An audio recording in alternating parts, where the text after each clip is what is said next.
Let's bring our think tank. We haven't had any reaction yet. Richard Grundy standing by along with Josh, Coles Rude, and Jo-Anna Nieves. All right, guys, thoughts? Was justice served? Richard, you first. I think it was a huge day for justice. My heart and soul lies still with the 20 years I spent as a prosecutor. Rarely do you see into how much work can go into a prosecution. And in this situation, you know, internally in your own office to push a case forward that's difficult. They are not all slam dunks, but your bosses all expect you to bring home, if it's a murder charge, to bring home that verdict. So to go that extra mile, to piece this case together, there are profiles and courage all over this office, these prosecutors, the officers that work for them. Rob Adelson. That's what our court system is about. Can you imagine the situation that that person was in? But when he got up there, he shone a light on his mother that clearly had to impress that jury. So I think it really shows what these things are about. And then you look at the defendants. These are not people facing any struggles in their lives. They're not dealing with weaknesses, whether it be financial, mental, or physical, and destroyed a man's life. These are the kind of cases that really make us appreciate the system of justice we have, and it takes hard work and toil. Congratulations. And that dead round of applause was something else. Josh, your thoughts on this win for the state of Florida, and do you think, she didn't address it, Wendy might be next? Oh, muted.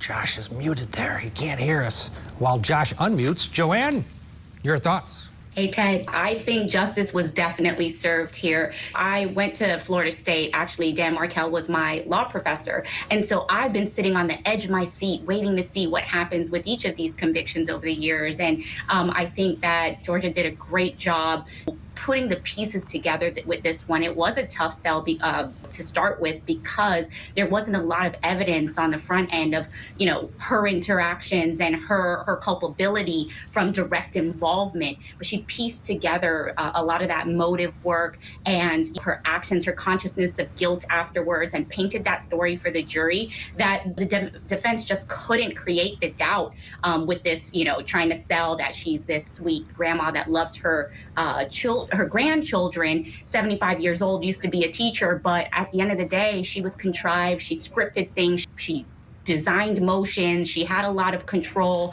And I think that they painted a good picture that convinced the jury and secured the verdict that we see here today. Yeah, justice for your old professor. I love that. Josh, your thoughts? Thank you. This is a huge win for the prosecution. I think they started out a little slow, but that closing argument by Georgia was amazing. Now, I think that the defense shot itself in the foot a couple of times. This was a circumstantial case, and the defense did what the defenses always do. They pointed out what was missing. They reminded the jury that there was no confession, no email, no recording of Donna, no order to kill.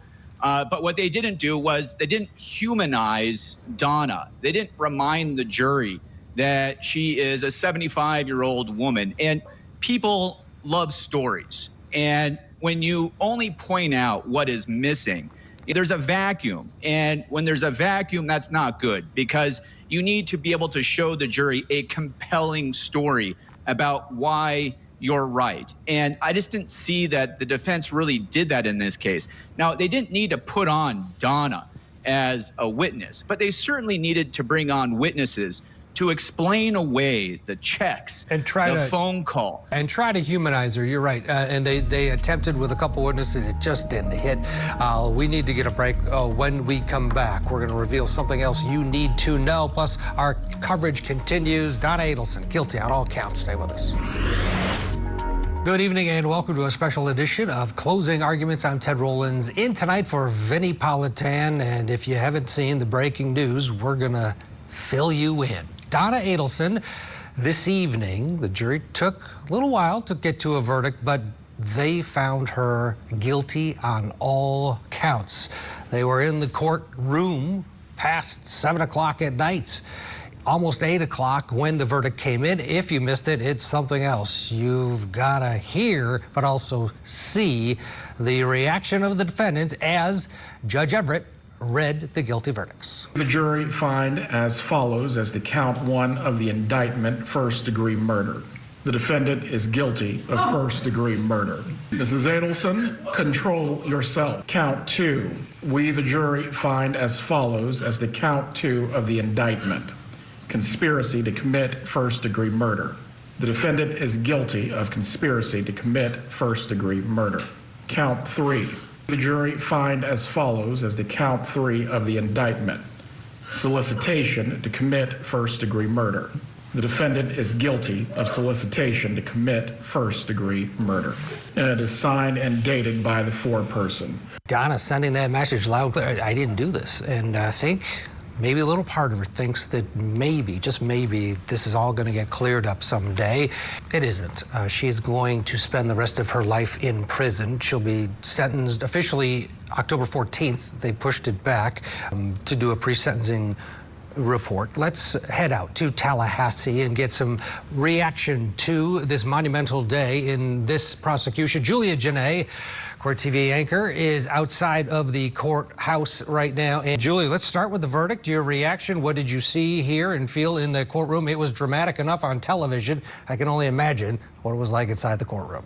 Dramatic, heavy. I did not expect it to be as heavy as it was, and you've heard it said by other parties of this case that this trial felt different. There were so many things that were different about it. It's the 4th trial, and that reaction that everyone just saw, I was inside the courtroom for that. First, I want to start with the Markel family because they were there on the prosecution side, this being their 4th trial attending, and something you can expect from them throughout the trial is they have this amazing composure. Regardless of what's being shown on the screen, what's coming out of the witness stand, they are very calm and don't get emotional in a way that would distract the jury.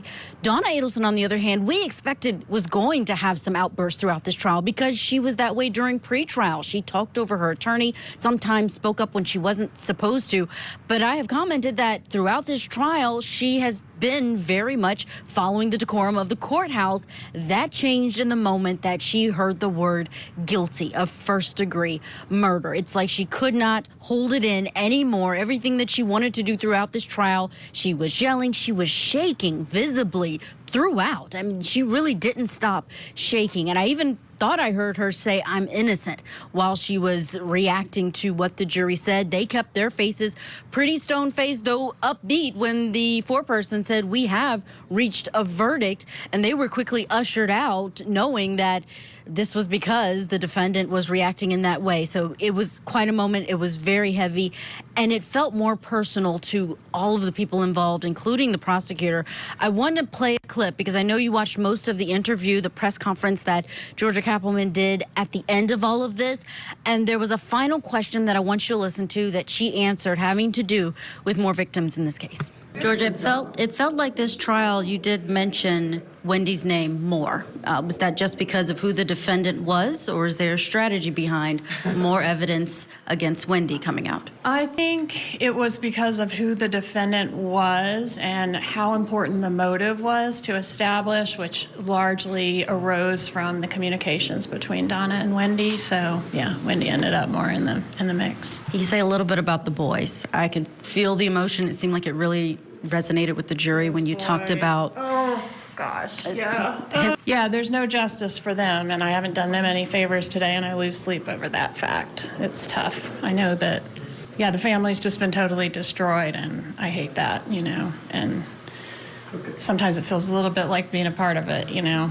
So, yeah, I wish them nothing but the best, and I hope they can reconnect with their paternal relatives and get past this. Yep. Georgia needs to go to sleep now. Georgia hasn't slept in quite a while. Y'all have a good night. Thank you. Ted, that just added to the heaviness of the day. But Georgia Cappleman there just reacting in a way that you want prosecutors to be thinking about all parties involved in the tough decisions that they had to make. But this was important, and she said it throughout that press conference, that this one did feel different. Yeah, and it was, you could feel the emotion from here. You just summed it up for us with the emotion there. Stand by, Julia. We're going to be with you throughout the hour, getting more reaction. But right now we want to bring in our think tank in Massachusetts, Richard Grundy. He's still with us from last hour. Also, Jo-Anna Nieves. She was a student of Dan Markel at Florida State University and a retired police commander and host of Profiling Evil. Our friend Mike King is joining us from Denver, Colorado, where he'll be attending CrimeCon with Vinny and the rest of our Court TV posse that's headed out there as we speak. Mike, we haven't gotten your reaction yet. What is your reaction to this verdict? And you know, add in Donna's reaction as well. That was so visible. You know, Ted, it really happened faster than I thought it would happen. And I heard Julia talk about being in there and the emotion she felt when she was there. Gosh, I felt that sitting in my hotel room because I ran upstairs when I heard that the verdict was ready. I found it interesting. Donna was very emotional, and yet I didn't see her wiping any tears. And it's not saying anything one way or another, because I don't know what her personality is like. But I'll tell you what, I thought the prosecution did a great job of, in my mind, I still have a vision of that train, that clear chain of communication that talked about information flowing downstream from Donna through Charlie and then back upstream. And I thought that was really powerful. I thought that the prosecution did a great job of hitting a really strong motive around the custody battles. And again, that trip to Vietnam, I think, was incredibly powerful, more than they ever tried the more they tried to lessen it, the more important it became to me. But I'll tell you what, it was a pretty emotional thing to watch this thing. And gosh, we've been through a number of trials together looking at this case. Yeah, and there may be more. Richard Grundy, listening to Prosecutor Kappelman afterwards and reading the tea leaves, do you think that there will be more Adelsons to be indicted, specifically possibly Wendy? So if you hearken back to what I said earlier on about this shows the real extent of a dedicated case in individuals in the district attorney's office, I think that sheds some light on this as well. And I can't imagine, quite frankly, based on all the evidence that we've heard in all of these trials, that they would feel that they can rest on this matter without going after Wendy. There is a point in time in the prosecution office when, if you have the information that you are 100% certain that this person is involved, you get to the point where the case is never going to get any better, and we try it, and the jury makes their decision. You don't win all of them. And what I see in this office, that those tea leaves say that they're going to get to that point with Wendy, and I'm guessing that it will be sooner rather than later. And Jo-Anna, we saw in the closing arguments, there was a lot of Wendy talk. Wendy's name came up, as was talked about in that press conference afterwards, more than it did in Charlie's case. And there was a lot of Wendy in that case. And if you're going to connect these dots, it just seems hard to comprehend that any family, even this family, would, as a gift, knock off your ex without telling you. And it just doesn't make any sense. What is your take on the possibility of a prosecution of Wendy? I'm going to use one of the words that the defense attorney repeated multiple times in closing arguments. I think it's unbelievable that Wendy was so far removed from this situation, and that her brother and her mother would just insulate her from this crime when it all centered around her children and her ex-husband. I do think that everyone is waiting to see a prosecution of Wendy, everyone who's invested in the way the state is pursuing this case, seeing her tried for her involvement in the matter, and you'll probably see similar charges to what were assessed against Mike King. The other man on that screen there, Harvey, his name hasn't been brought up as much, but we did learn that he did make a few interesting phone calls, including apparently to the hitman at one point in this scenario. He's sort of been on standby. He's been there for Donna, been in the courtroom, was there, ready to jump on that flight to Vietnam. What about Harvey? Boy, I'll tell you what, Ted, I don't know that anybody in that family is safe except for Robert. I mean, they all appear to be very close to each other. They appear to be colluding in many different ways. I find it interesting that he wasn't called to testify in one way or another. I found it interesting that Wendy was called and that she actually agreed to come rather than saying she wouldn't incriminate herself. So this whole thing, I'm like on a fence that I keep leaning one way and then the next day I lean the other way. And he had enough understanding that he agreed to jump on a one-way ticket plane to Vietnam. And that tells me there's a whole lot more bubbling in the pot than we're aware of at this point. We're going to hit a break here. Richard, you were a prosecutor for a long time, did some big cases. You ever get a standing ovation when you walked out of a courtroom? What was, you watched that? That was something special, huh?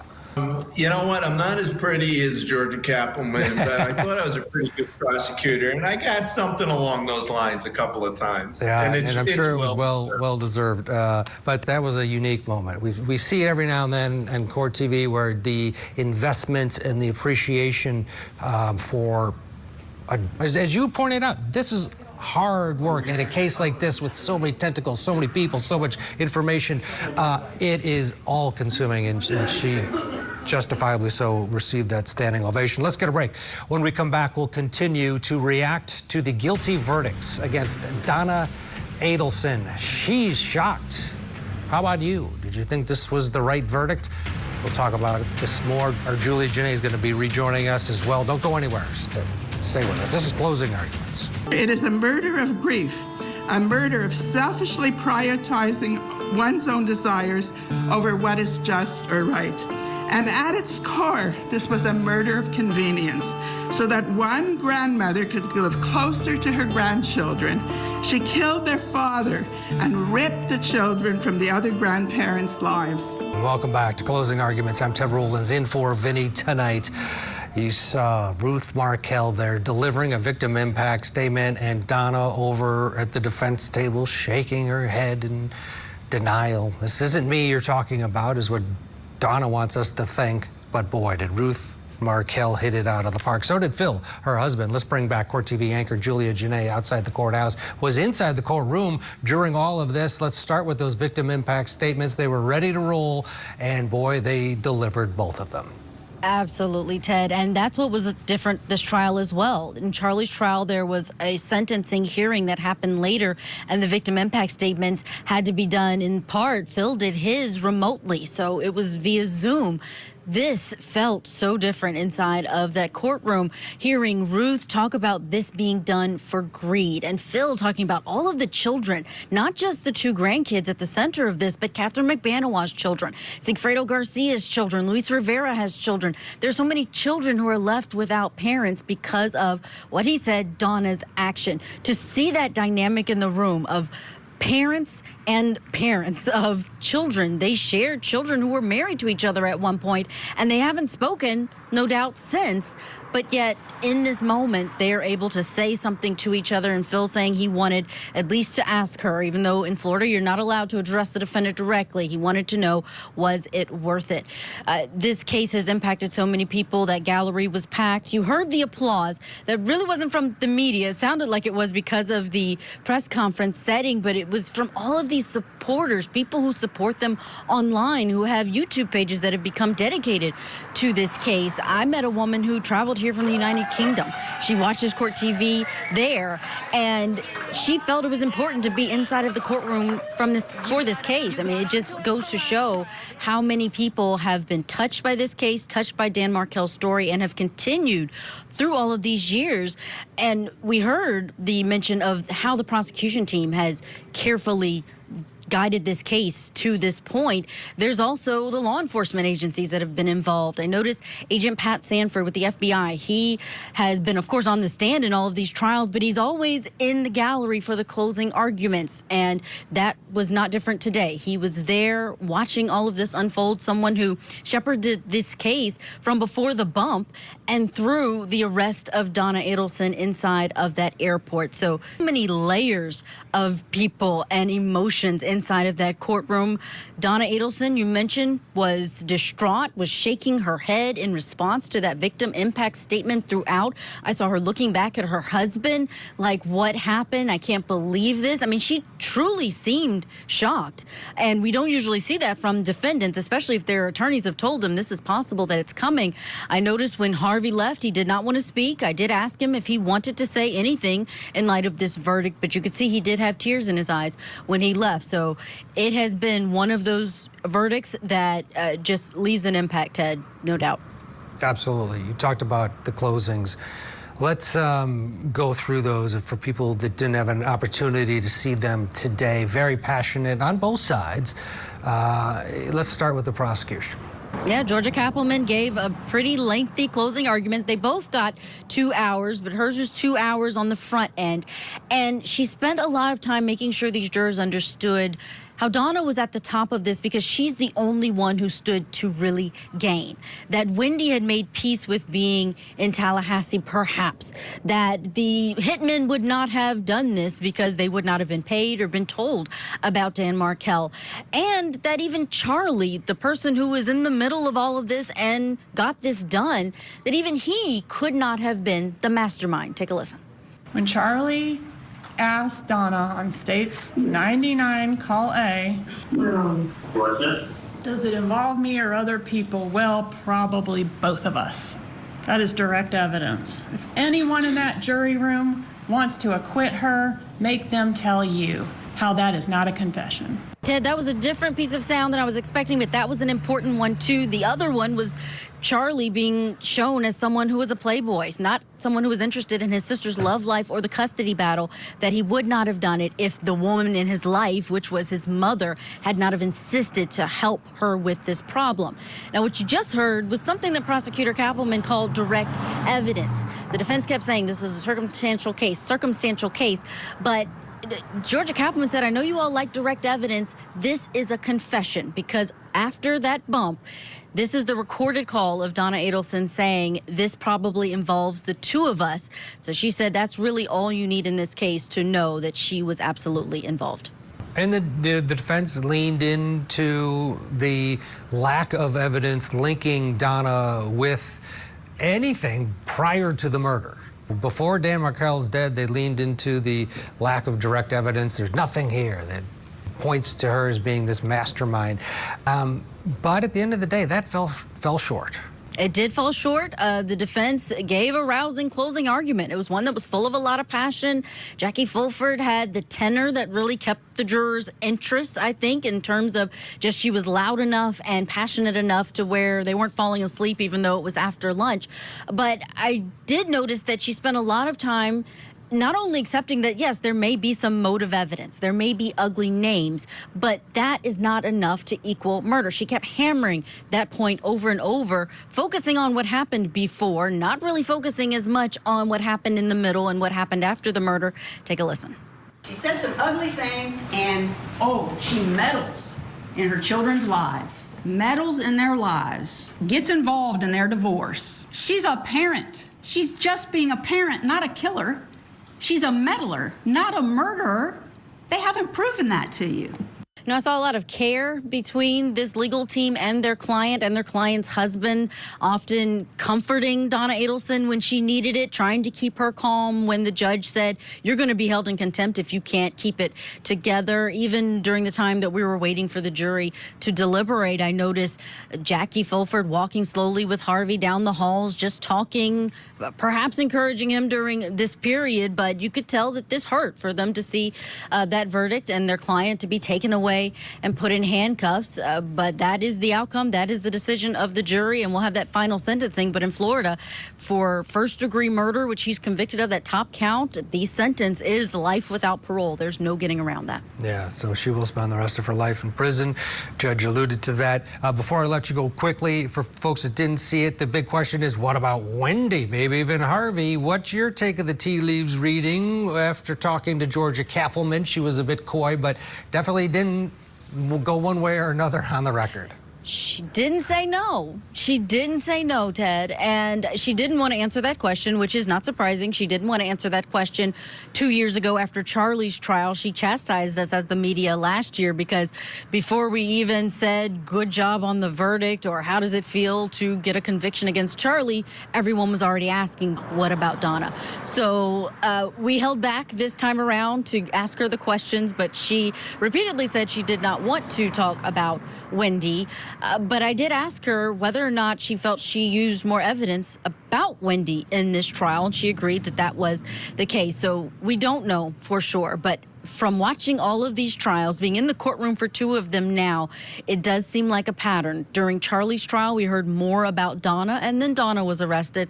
And now during Donna's trial, we're hearing a lot more about Wendy. Who knows if we see a trial in the future or charges for Wendy. Keep in mind, it was only a short amount of time after Charlie's conviction that arrest was made of Donna. That could have been moved up, perhaps, because she decided to try and leave the country. Yeah, absolutely. I think that had a lot to do with it, catching her before she went out off to Vietnam. Julia Janae, fantastic job covering the trial for us. Thank you. Let's bring in the tank. Richard Grundy is still with us. He's a former prosecutor. He's had some big wins in his day. Josh Colesrud is back with us, along with Jo-Anna Nieves. Jo-Anna, you've been in Tallahassee. You went to school at Florida State. Talk about if you would, how much within the Florida State legal community this case has been followed, and just the effect of Dan Markel, your former professor, his death had on the community there. I think overall, Florida State just has a really tight community. Alumni continue to be involved. It's a very, it's a big football school. Everybody likes to come back and be part of the boosters. And so I think it was shocking when it happens. I'm no longer in Tallahassee. I'm in California, but I still get news of what's going on and still get the updates and track the trial. But I think overall, the dynamic and what people were expecting was justice for Dan Markel. And, after time now, that is what the state attorney's office has been providing, actively working on this case, developing the evidence, putting forth a strong prosecution, and getting the verdicts that they've gotten to date. Josh, what's your take? We were talking last block with Mike King was in with us. What do you think about Wendy and maybe Harvey, but it seems as though if there is a next step, and that's the way this has gone thus far, that the next step would be the wife, Wendy. What's your take, what's your gut tell you, and whether or not she should be worried tonight? Well, she should definitely be worried, but if I were a betting man, I would bet that the state is not going to press charges against her, and I'll tell you why. First, they've had 11 years to press charges against her, and they haven't done so. And if you recall, the only reason why they were able to bring charges against Donna was because, number one, they initiated a street performance, so to speak, where they gave her a note and wanted a ransom note and wanted to see how she reacts, right? The bump. Yes. And they also had the jailhouse snitches. So they had some evidence that came in later that were really able to help them bring charges against Donna. And I don't know if they're going to have that kind of stuff against Wendy. I think that they need more than just suspicion, because it's hard to imagine that this murder took place without Wendy knowing, because she has the most to gain from it, right? And you're telling me that the family did this for her benefit, and she had no idea? Probably not, but you're going to have more than just suspicion. Yeah.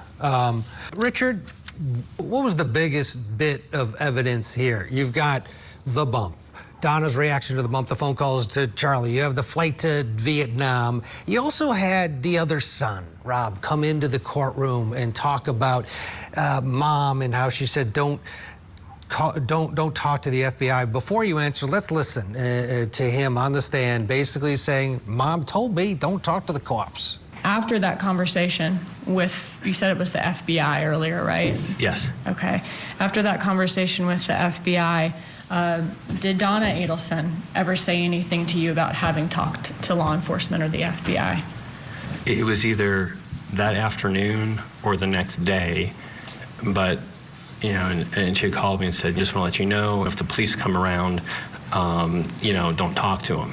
So she told you not to talk to law enforcement? Correct. Did you let her know that you already had talked to law enforcement? Yeah, I said I already did. And what did she say to that? She said, oh, well, you don't know anything anyway. You don't know anything anyway? Correct. Richard, how important was that testimony? I'll pat myself on the back a little bit before the trial started, and I was asked who I thought the most important witness was. I settled on Rob over a couple of other votes that people had for Wendy, because the position that he was in. He was such a powerful witness because no matter what the question was, his answer was, where it could have been a yes, no, leave it there, was more to the point. And it screamed, jury, I know this woman better than you ever will, and she did it. And that message, I think, really came across strong and clear. The Vietnam one, I agree with you. I think those were the two. Rob and Vietnam were the big obvious ones. And that's a gift to the prosecutor. Thank you so much. I appreciate it. The other thing is there was these things that they used very well. What was the motivation, according to the prosecution? The grandchildren. What did they do after this man was dead? They totally tore these kids away from those grandparents. In other words, they acted exactly the way they said they wanted to, the reason that this individual was killed. If you had a little common sense there, you would have shed your tears. You would have brought the troops together. You would have showered these other grandparents with these grandchildren. Instead, they went right down the path that proved this little subtlety that this is what they wanted. We're going to change their name. We're going to take them away from you. The Markels had to get a state law passed so that they could get some visitation with their grandkids because that was not going to come from the Adelsons. Let's get a break. More reaction to Donna Adelson going down. Ooh, she's guilty. She's like, no way. They found me. She couldn't believe it. Well, the jury didn't take them long to come to their verdict. More reaction when we return to closing arguments. I wish that every day of her remaining days, she thinks about the harm she has caused to so many, especially those two boys she claims to have loved so much. For these reasons, Your Honor, I ask the court sentence Donna Adelson to the maximum possible sentence. And my only short question to Donna, was it worth it? Was it worth it? That was the question Phil Markel, Dan Markel's father, asked Donna Adelson. She didn't answer, but she didn't have to. We all knew what she was thinking. She shook her head in denial during a lot of those victim impact statements from Ruth Markel and then from Phil Markel. At one point he said, it's a Jewish tradition to wish people that they live to 120 years. And that's what I'm doing for Donna. I hope she lives 120 years in the big house in Florida, is basically what he said. One of the things that happened today that took a few people back a little bit was a couple things. Well, first of all, Donna Adelson decided not to testify after the defense had sort of signaled that she was going to. Georgia Kappelman said she was ready for the cross-examination, was ready to roll. And then today, the defense made the strategic move to get rid of the lesser included charges, meaning that the jury would only have those top charges on their menu when they went back to deliberate the fate of Donna Adelson. It was all or nothing. Judge Stephen Everett made sure that the defendant knew what she was doing, and he asked her about it. Ms. Adelson, you understand that lesser included crimes are something that is available depending on what is charged as a crime. I understand that. Do you also understand as well, if you waive your ability for the jury to make this finding, they can only make a finding as to what is charged first-degree murder? Yes, that's correct, Your Honor. In consulting with your attorneys, do you understand the strategy of waiving all lesser included crimes? I do, Your Honor. Is there anything that you need to consult with them further about concerning this matter? No, there is.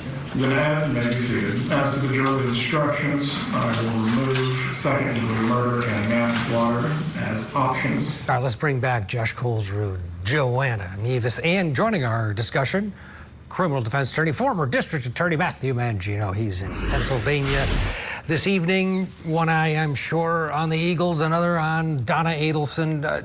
Matthew, welcome, and I want to get your reaction to this strategic decision. A, don't put Donna on the stand, and then B, get rid of the lesser includeds. Don't let the jury pick something lower. She's 75 years old. What are your thoughts? Well, first, with regard to taking the stand, I thought that she needed to try to at least explain away some of these circumstances. You bring witnesses in to say she was just going to Vietnam to clear her head. I thought that the jurors needed to hear that from her if she was going to try to make that case, although I think it would have been an uphill battle either way.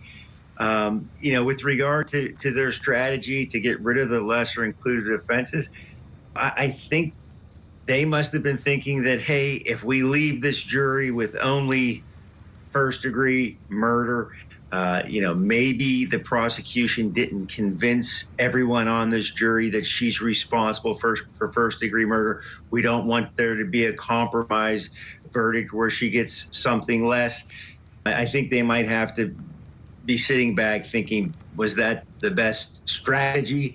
I see what they were trying to do, but obviously neither one of their decisions worked out the way they wanted them to. She's convicted on the most serious offenses, all the charges left. True. Josh, let's face it, she's convicted of a lesser. She's probably dying in prison because of her age. That's what I was going to point out, that she's probably thinking that any guilty verdict, including a lesser included, is a death sentence, right?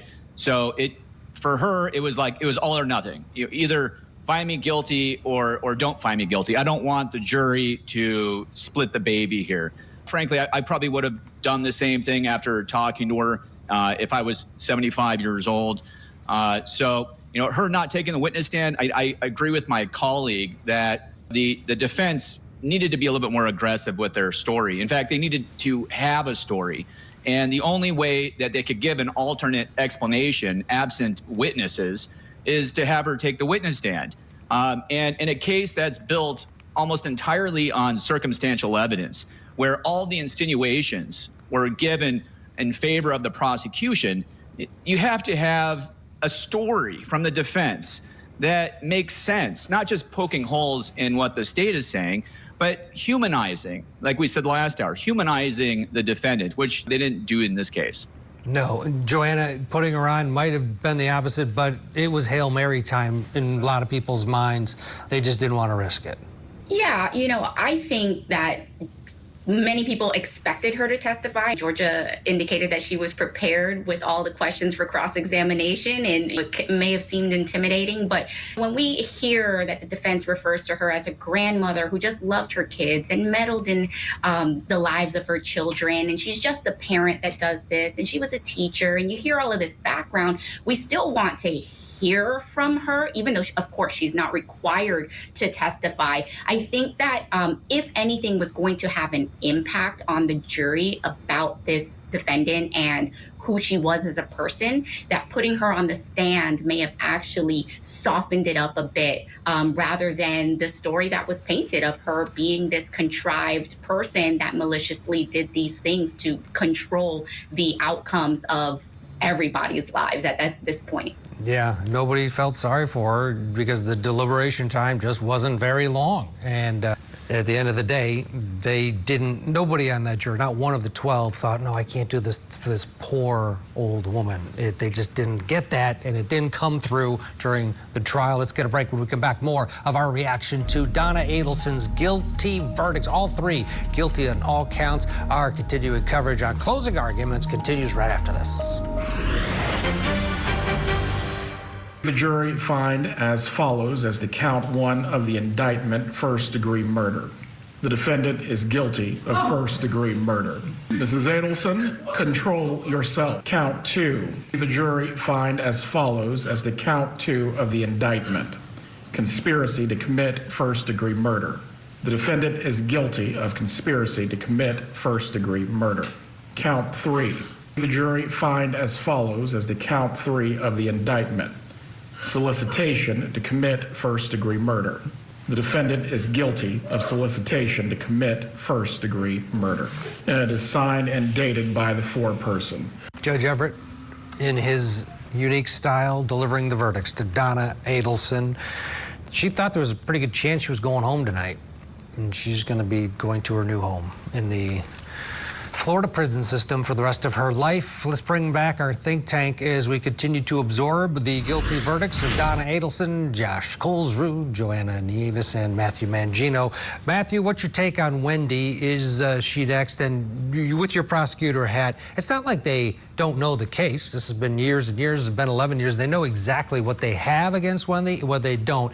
What you're probably not going to get, though, from an investigative standpoint, is a gift like Donna gave them with her one-way ticket to Vietnam. But do you think they've got her phones tapped and are monitoring her, looking for a little gift?